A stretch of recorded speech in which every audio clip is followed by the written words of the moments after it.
গল্পের নাম বুদ্ধিদীপ্ত বাঁদরবাবু ও কলার রহস্য। একদিন বানরপুর জঙ্গলে এক নতুন বাঁদর এল। তার নাম বাবু বাঁদর। সে শহর থেকে এসেছিল, কাঁধে একটা ছোট্ট ব্যাগ আর চোখে সানগ্লাস।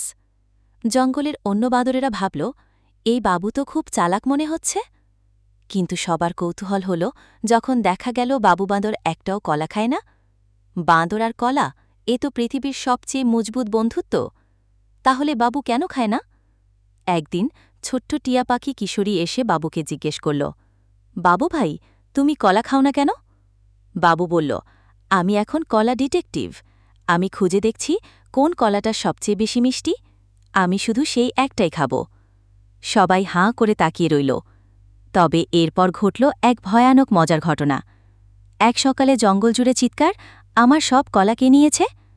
সব কলাগুলো উধাও। তদন্তে নামলেন বাবু বাঁদর।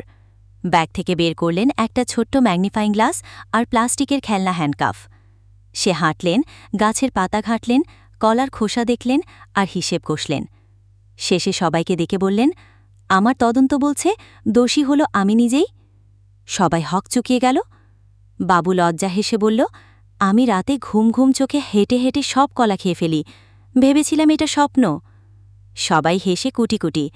শেয়াল মামা বললেন, তাহলে এবার তুমি সত্যি সবচেয়ে মিষ্টি কলা খেয়েছ, কারণ সবগুলো একসাথে খেয়েছ। তারপর থেকে বাবু বাঁদর ঠিক করল আর কখনো রাতে ঘুমিয়ে ঘুমিয়ে গোয়েন্দাগিরি করবে না।